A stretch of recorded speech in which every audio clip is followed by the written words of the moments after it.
Já, komið í sæl og blessuð, við ætlum að ræða umhverfismálin. Þau þyrfti nú að ræða alla daga ársins, ekki satt. Ný ríkisstjórn, einhverju leyti nýjar áherslur, svona ólíkar meiningar Jóhann Pál, hvernig hann kynnir sig til leiks. Verður hann meiri talsmaður umhverfisins og náttúrunnar heldur en Guðlaugur Þór ein spurningin. Ætlar hann að virkja mikið önnur spurning. Nú í tíð síðustu ríkisstjórnar þá var gerð breyting á reglum komu skemmtiferðaskipa. Nú rukkað gjald á hvern farþega og síðustu daga hafa verið að berast fregnir af því að þessi skemmtiferðaskip séu allavega hótaði að koma ekki til Íslands vegna þessarar gjaldtöku. Og þetta gömul og ný umræða að alltaf þegar á að reyna að setja einhverja skatta, minnka mengun, sýna mengandi stóriðjum og öflum aðhald með einhvers konar gjaldtöku, þá heimsendaspár og hótað öllu illu. Það svo ein ástæða þess að við erum komin 1,5 gráður í hlýnun. Við erum búin að ná markinu sem að mátti aldrei fara yfir samkvæmt Parísarsamkomulagi. Og það alvarlegt mál, við þurfum að bregðast við því hvað sem fólki finnst samtíman. En til að ræða þessi mál komin formaður Landverndar. Vertu velkomin til okkar. Takk fyrir.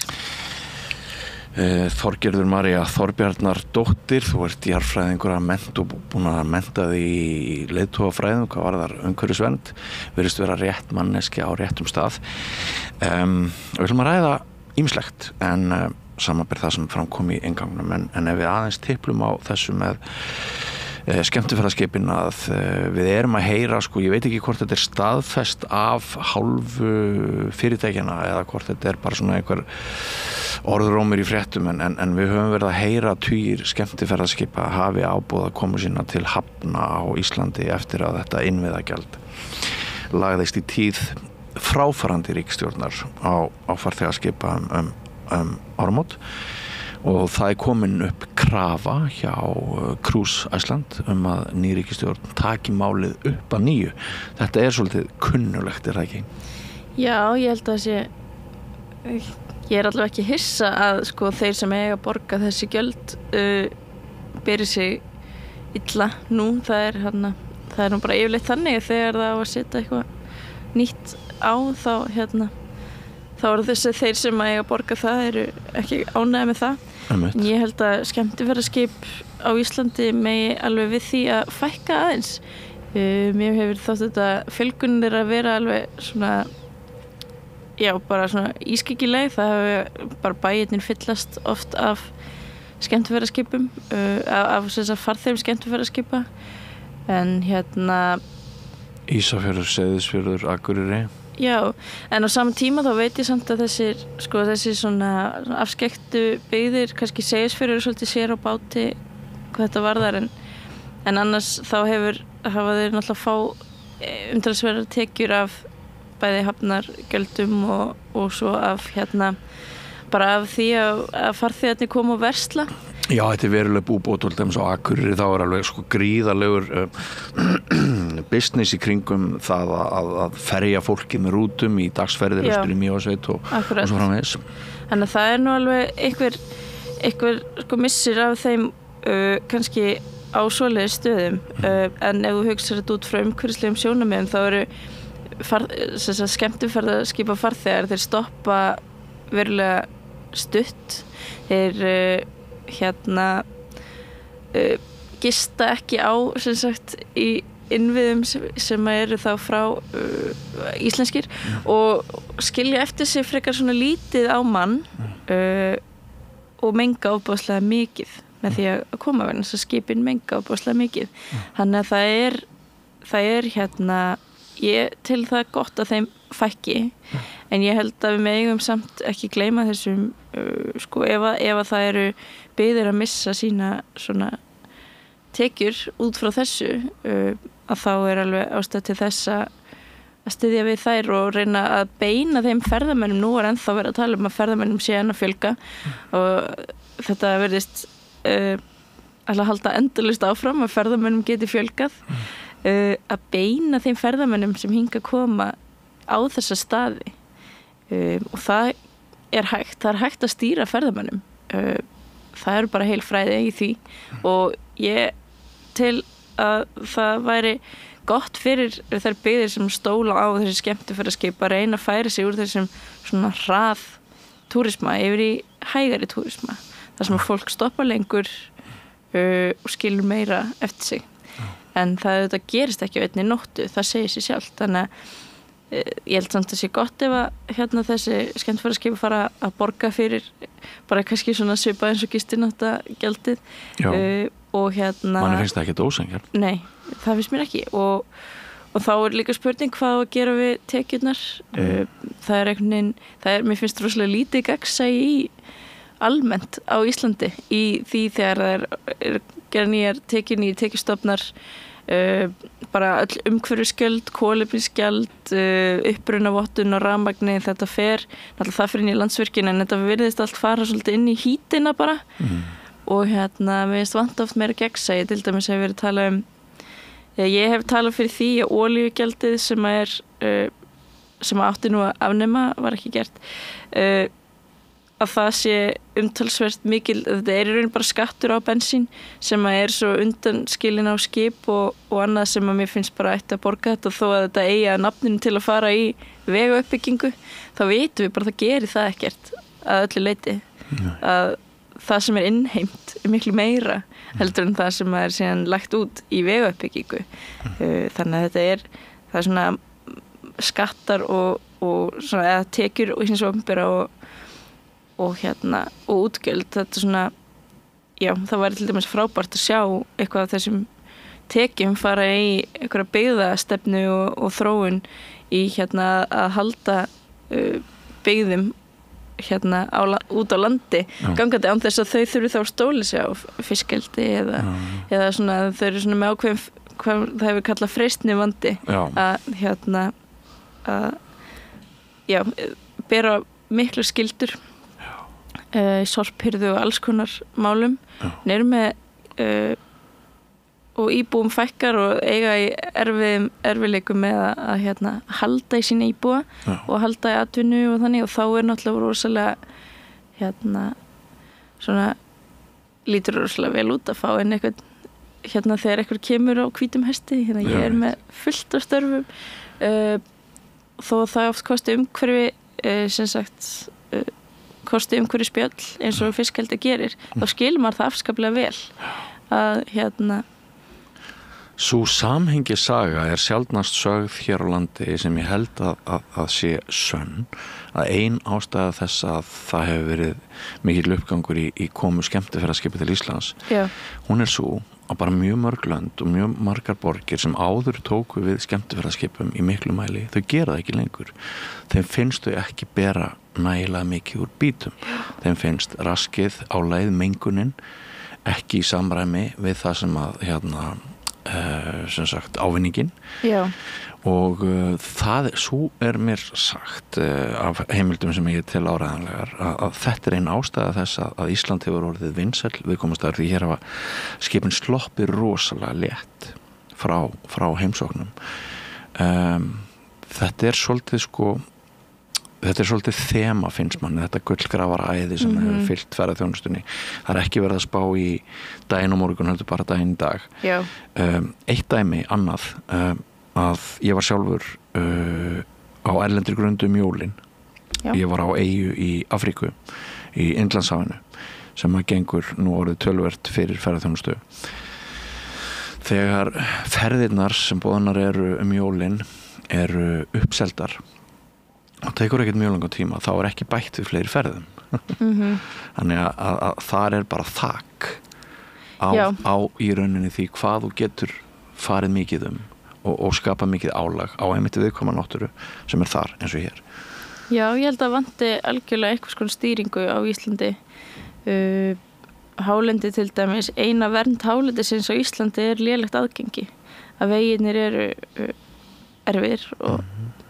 nú á að breyta því á mörgum stöðum svæðisskipulag Suðurhálendisins fór gegn þá hækkuð vegi á Suðurhálendinu það er grafa alvarlegt þykir mér að meðan ekki, sérstaklega meðan ekki eitthvað rammi þarna, þjóðgarður utanum sem að setur reglur og stýringu á flæði ferðamanna vegna þess að landmannalögur megi ekkert við öllum fólksbílunum af því það alveg nóg af fólki sem fer í landmannalögur þegar ferðamenn eru spurðir í landmannalögum hvað finnst þér fólksfjöldan hér, finnst þér svo hæfilegur og eiginlega allir segja, mér finnst það lofa margir hérna þannig að það er þolmörk á náttúrunni, það er þolmörk á innviðunum en það er líka þolmörk á upplifun ferðamannsins Þar með fjöryggið í hættu, ekki satt? Þannig að mér þykir alveg vanta stýringu á því á Íslandi á líka vinkonum sem að það er eitthvað fyrirtæki í Brasilíu og að fara til frumbyggja með heimsóknir og fara til frumbyggja í heimsóknir til þeirra og hún segist einmitt verða rosalega vör við þetta fólk að biðja ég vil fá ferða á morgun og segja nei, við búin að semja við þetta samfélag þarna og því þau líka passa vel upp á sína náttúru og við fáum bara 4 ferðir eða eitthvað á þessum tímaramma eitthvað svolítið, svo fólk heldur alltaf að geti það bara vant því, nei, hvað á ég að borga það mikið fyrir að fá að koma og náttúrulega margir grípa það og þarf eitthvað að setja þarna eitthvað stýringu en það er náttúrulega stýring þarf ekki að vera eitthvað svona kvóti, það er líka til bara stýringar með bílastæðum eða með bara aðgangseyri bara auðlinda eða svona eins og þau eru að boða núna líka ríkisstjórnin að það verði tekið auðlindagjald á ferðþjónustuna og það er allt brjálað yfir því við það er bara alveg eins og skemmtifræðskipin auðvitað eru þau sem er að borga það ekki ánægð með það En býtu, akkur séu auðvitað vegna þess að ef við trúum á umhverfisvísindin ef við trúum á loftslagsbreytingar ef við erum meðvituð mikilvægi þess að við bregðumst við þá verður bara að hafa það, við áttum okkur bara á því að það er bara eðlilegt að við borgum einhverja auka gjöld fyrir að skapa álag á En ég meina að það eru örugglega einhverjir í ferðaþjónustunni sem eru sammála því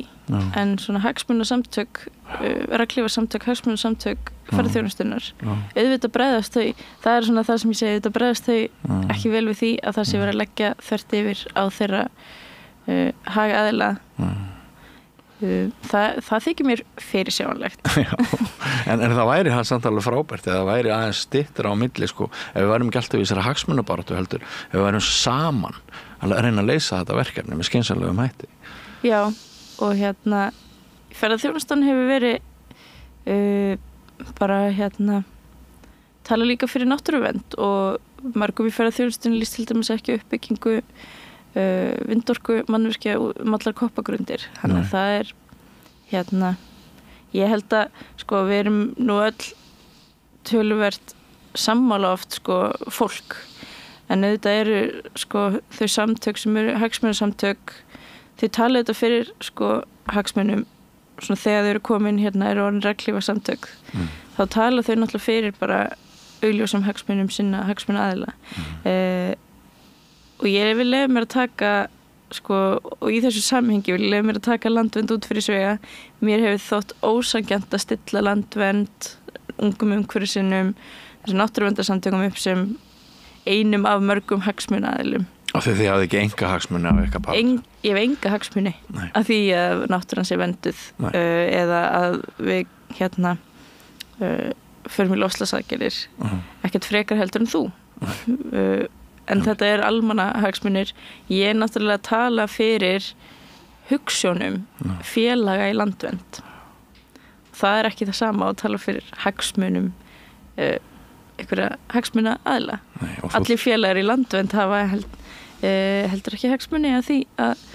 hér sé farið í loftslagsaðgerðir frekar heldur en bara við öll en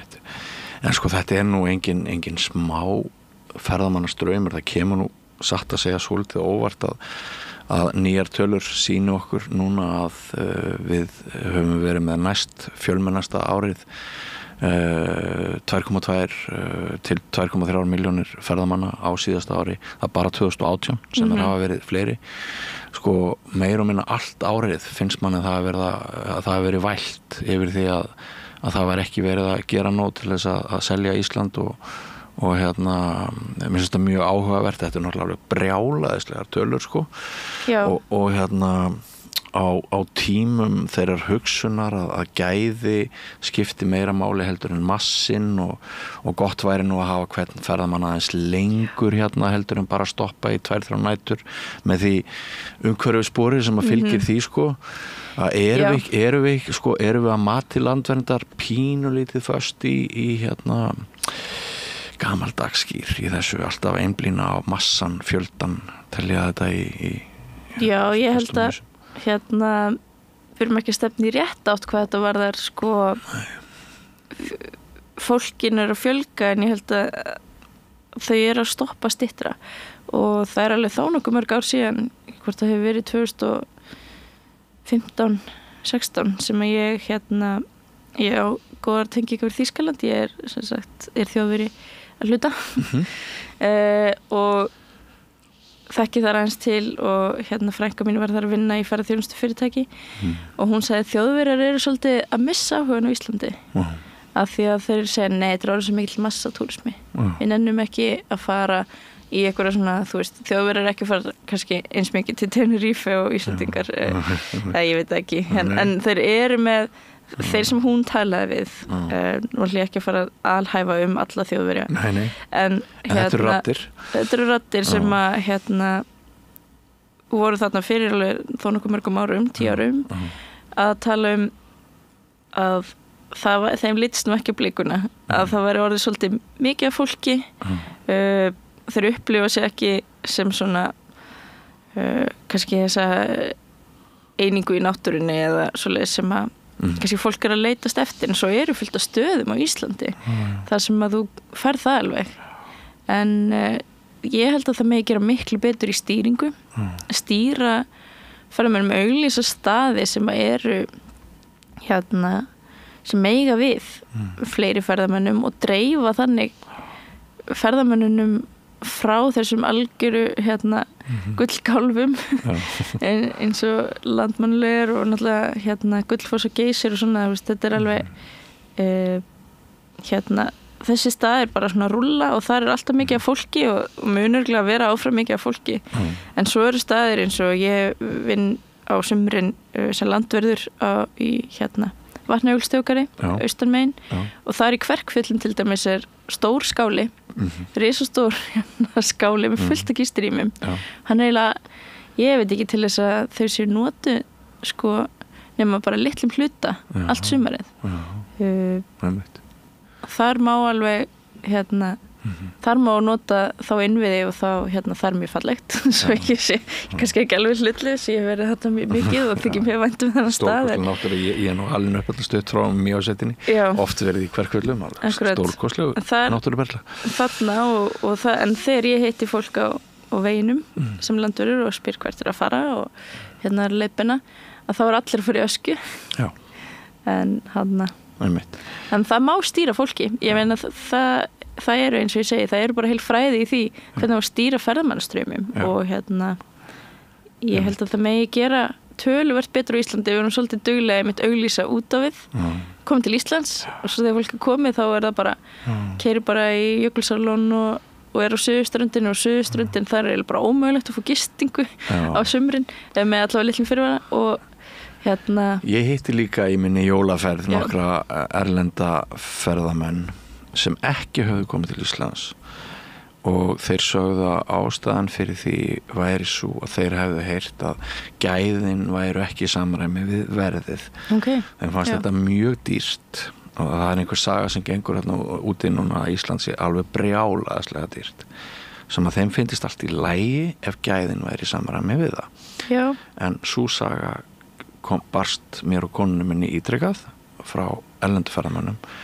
að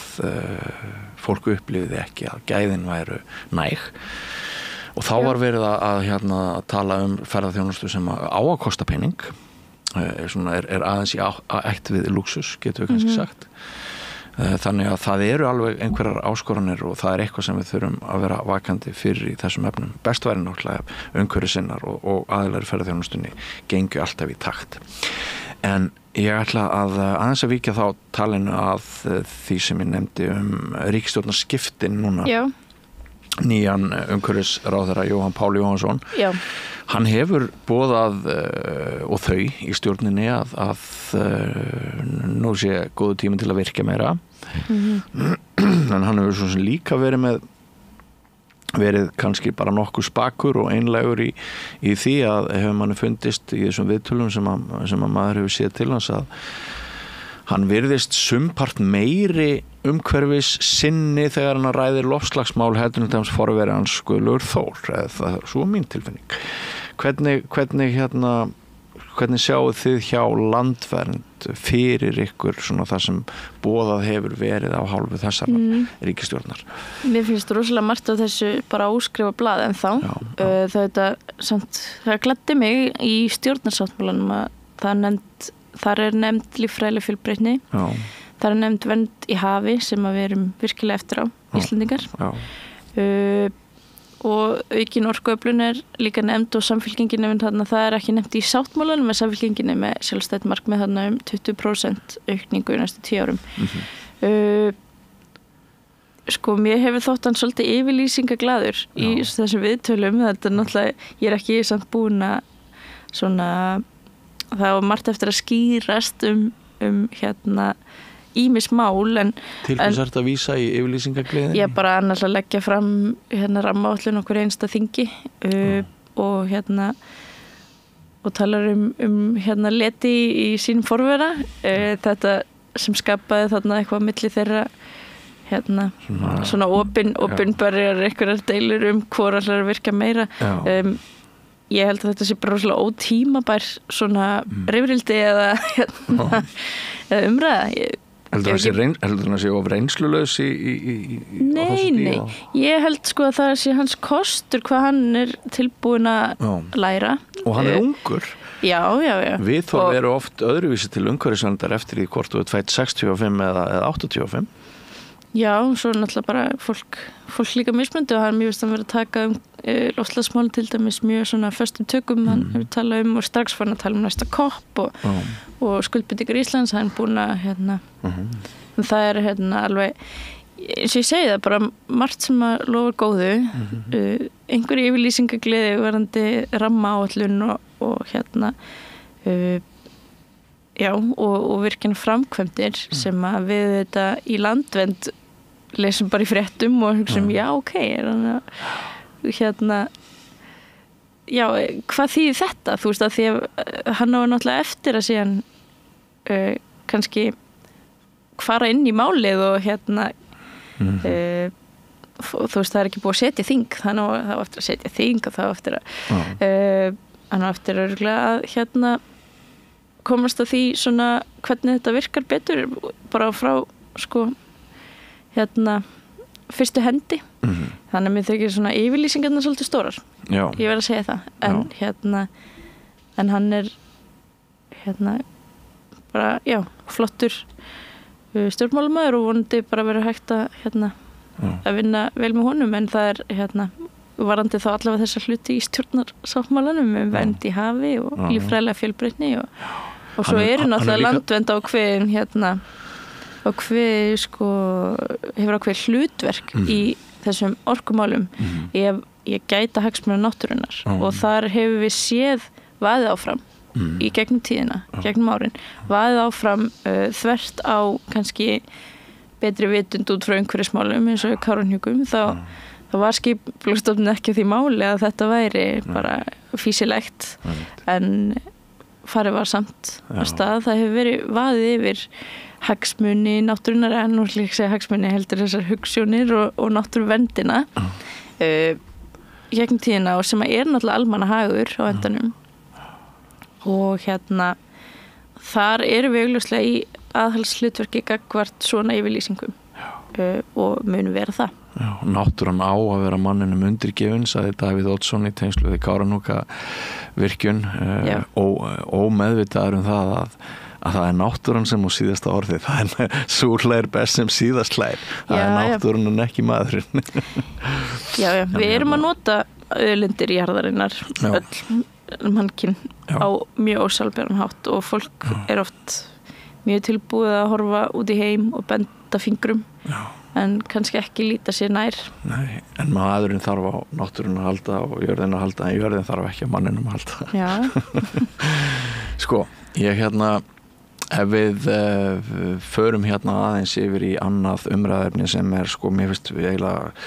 ég hittu oft fólk sem að veit ekki alveg hvað því á að finnast það og það er það sko hvernig salan á rafbílum datt niður á síðasta ári þegar ívilnunum var hætt. En það er talað stéttaskiptingu í þessu að bara svona þessi ríku hafi haft efni á því að fá sér rafbíla og það sé óeðlilegt að þeir hafi notið svona mikillar fyrirgreiðslu umfram þá sem eru fátækari, eiga eldri bíla sem brenna dísel og bensíni og svona, gott og vel. En sko á sama tíma þá þegar kemur að markmiðum losun og þá er þetta náttúrulega mjög stór hluti, þetta er þessi samgöngu þáttur er eitt af því sem að svona almenningur í landinu hefur kannski hvað mesta stjórn á, ekki satt? Jú, og sko hvað á okkur að finnast sko bara get ég spurt þig á að taka tilbaka ákvörðun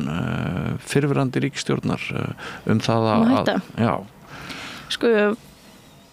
ég held að það þurfi að vera einhverjir hvatar fyrir fólk og til þess að kaupa rafmagnsbíla vegna þess að hér við veitum bara fólk kaupir bíla það er ekkert að fara að hætta þannig að gera fólki kleift að kaupa það frekar að auðvelda fólki þá að kaupa frekar rafbíla er gott og ég held að það ætti að taka það upp að einhverju leiti hvort sem að það er í sama formi, ég er ekkert að tala endilega fyrir sama formin og síðast og mér líst reyndar vel á það sem Jóhann Páll hefur sagt að hann ætli að skoða hvað áhrif þetta hefur haft á mismunandi tekjuhópa en það er ekki nóg að þú veist, ef að þetta þjónustar ákveðin tekjuhóp sem að hefur það er ekkert allir að kaupa nýja bíla, nú er ég til dæmis formaður Landverndar og tala fyrir loftslagsaðgerðum og annað en ég hef ekki haft efni því að kaupa mér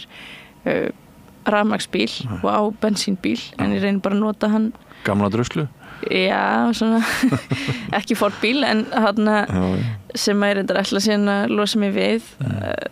því ég flutt svona nær minni vinnu og annað, ég get bara gengið og tekið strætó en ég reynir alltaf bara að nota hann sem minnst en er í þannig starfi þarf ég að skreppa á staði og þá hugsa maður hvernig á ég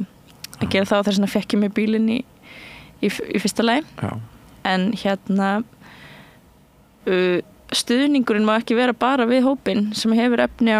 nýjum bílum þannig að það er gott að styðja við þann hóp og svo þarf líka að styðja við hinna og hvort sem það er þá í einhverjum peningagreiðslum þú veist, einhverju bótakerfi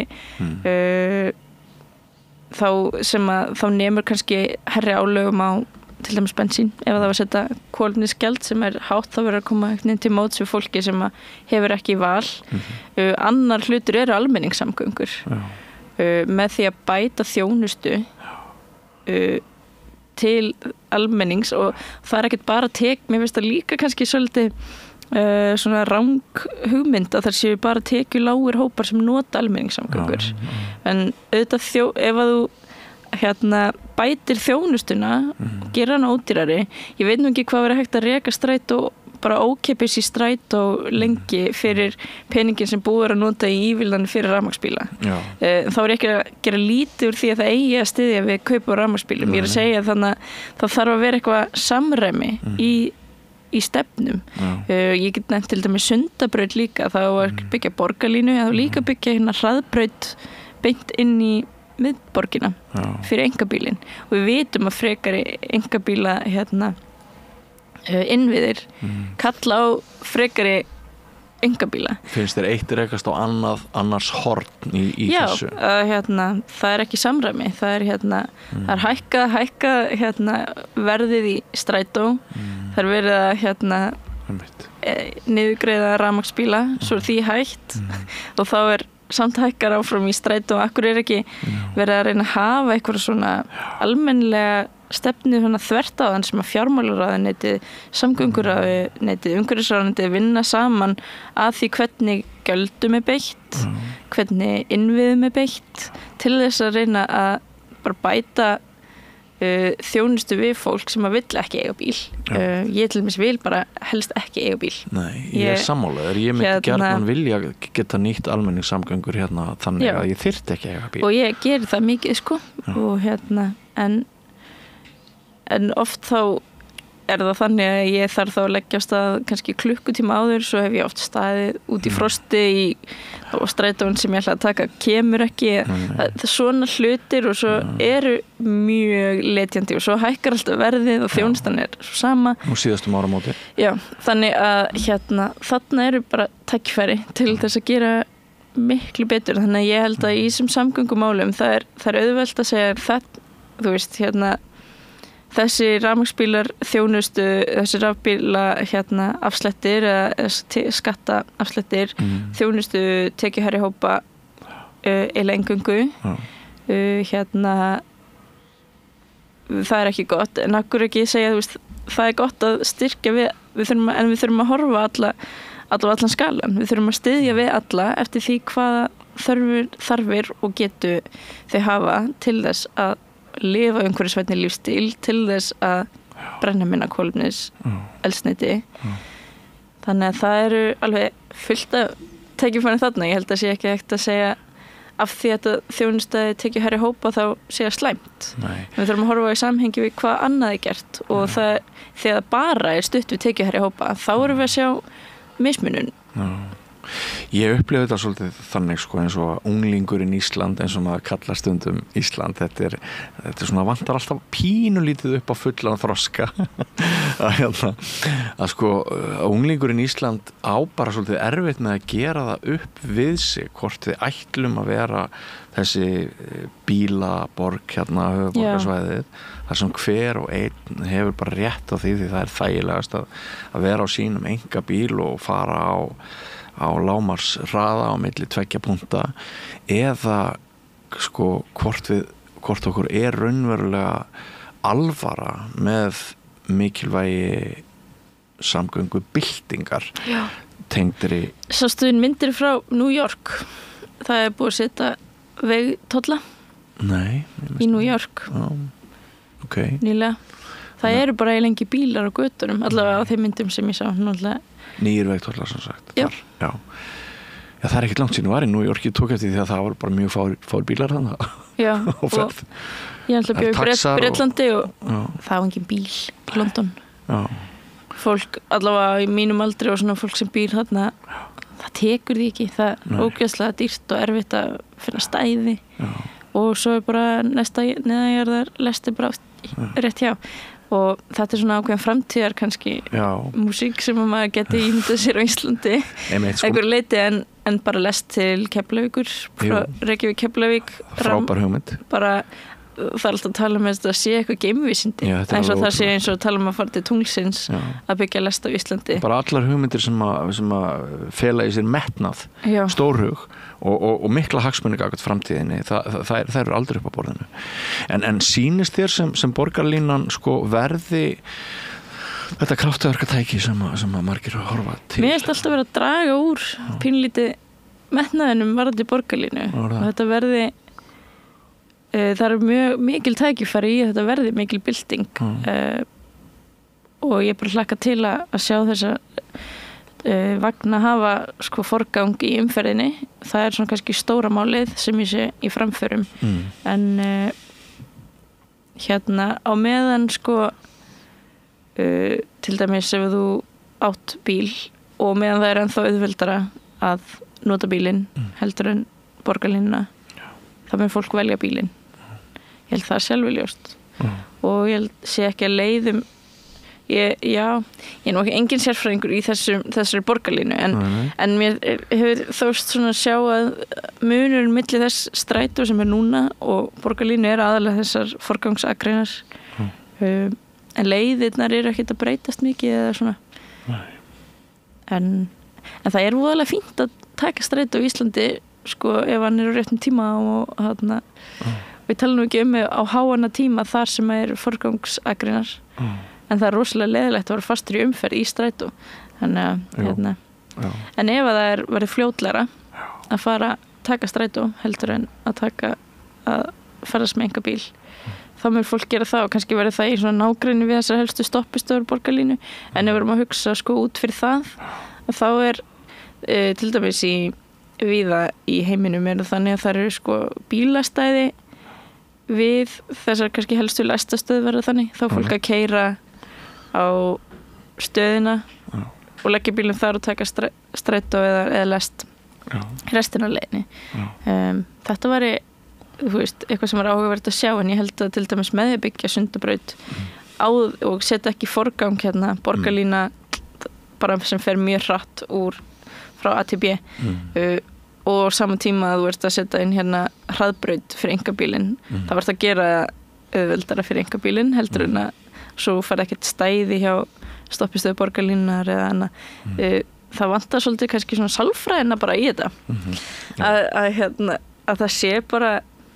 hvernig fólk hugsar bara eins og þú oft verið bent á það af umhverfissálfræðingum mörg af þessum nýju húsum og svona mann langar ekkert að fara í göngutúr þarna innan stálkassa akkurat á meðan það svipalangt ég man ekki frá Kringlunni í Skeifuna eins og frá Granda á Hlemm eða eitthvað svoleiðis en maður myndi alltaf miklu frekar ganga að fara á þessum tveimur leiðum það rosalega mikið sálfræði þarna á baki og ég held að það þurfi í samgöngumáli líka svolítið að skoða hvernig fólk hugsar og ef þú ert með eitthvað markmið að nú allir að nota almenningssamgöngur að þá þurfum að skoða það í samhengi við hvað aðrar leiðir í boði og hvað auðveldara og hvað hvetur fólk áfram vegna þess að ég sá það í aðgerðaáætlun stjórnvalda til dæmis í loftslagsmálum þá að vera að auka vitund fólks umhverfis áhrif samgöngumáta ég held að flestir viti að það ekki umhverfisvænst að vera á bíl en þetta ekki það sem stjórnar valinu af því að hendurleikin stjórnar frekar og sumir þurfa að skutlast á marga staði með börn í leikskóla og síðan í skóla og síðan þarf að fara með þau á æfingu og síðan í píanótíma og þetta fólk kannski mun seint velja almenningssamgöngur en svo aðrir hópar bara sem búa í Grafarvogi og vinna niður í bæ og keyra alltaf og fá alltaf stæði og það alltaf ná að vera alltaf eins og undan umferðinni eða eitthvað svoleiðis en ef þau horfa alltaf á strætó og fara framhjá kannski verður það og ef það ódýrar í strætó líka alltaf ef með það svona dýrt þá hugsa fólk, neða, tekur ekki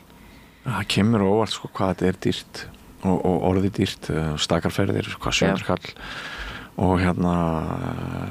stökkferði á barni hún ekki milli 300-400 krónur eitthvað þetta úr dýrt sko Já, ég held að það þurfa að skoða alla þessa hluti. Börnin náttúrulega bara frá fríkstrætu. Og þú ert að reka bíl og það kostar ógeðslega mikið og þú hugsa, ég verður bara að nota svona hugsa fólk. Það ekki að hugsa, það þú veist, allavega margir. Ég náttúrulega ekki kannski eins og fólk flest að einhverju leiti, en auðvitað, þú veist, ég með sömu, ég á minn bíl og nota þegar það hentugast, en en maður finnur sko þessar tilfinningar, þú veist, þegar ég búin að borga tryggingarnar eða bifreiðagjöldin og hugsa á ég er að fara niður í bæ eða ég er að fara eitthvað í Laugardalinn eitthvað og ég að borga 700 eitthvað krónur í strætó eða bara nota bílinn sem að ég var að borga 20 eitthvað þúsund krónur í bifreiðagjöld fyrir sko. Já, einmitt. Svona sokkin kostnar já, sokkin kostnar ég nota það ekki en takk fyrir að fara yfir svona nokkur umhverfismál með okkur hér á samstöðinni Þorgerður María Þorbjarnardóttir, formaður Landverndar. Við gefum á þessu stíi ríkisstjórninni kannski gott veður, hún er rétt að hefja störf. Já, ég held að það sé rétt að dæma fólk af því sem það gerir, ekki því sem það segist ætla mögulega að gera eða þú veist, það lofa góðu margt og annað vekur upp spurningar og bara nú sjáum við hvernig þeim gengur. Já, og ef við þekkið rétt þá verður óspur í að veita ríkisstjórninni aðhald. Já, sjálfsög. Ljómandi, takk fyrir komuna. Við slítum þá þessum þætti í kvöld. Rauða borðið hefur runnið sitt skeið á enda. Við verðum hér aftur í loftinu klukkan 8 annað kvöld og minnum á fjölda úrvala af alls konar öðrum þáttum sem hér eru framleiddir. Þökkum ykkur áhorfendur og hlustendur kærlega fyrir komuna og minnum á að ef ykkur líkar efni stöðvarinnar endilega látið vini ykkar og fólk vita af því, opnum fleiri gáttir en gáttirnar eru margar. Við erum á hlaðvarpsveitum, við erum á Facebook, við erum á YouTube, við erum í beinni útsendingu alla jafna hér á kvöldin í gegnum Facebook og það við erum stöð 5 á símanum, spilari.is, við erum út allt. En það myndi sannarlega auka við okkar dagskrárgerð og styrkja okkur ef fólk segi sér fært að fara inn á heimasíðan okkar samstöðu.is. Þar hnappur sem stendur áskrift og undir áskriftar hnappnum hægt að auka líkur á okkar dagskrá og bæta við hana með hóflegu áskriftar framlega á mánuði aðeins krónur 2500 sem varla nærði að vera hamborgari. En þátturinn verður ekki lengri í kvöld. Takk fyrir samveruna. Verið sæl.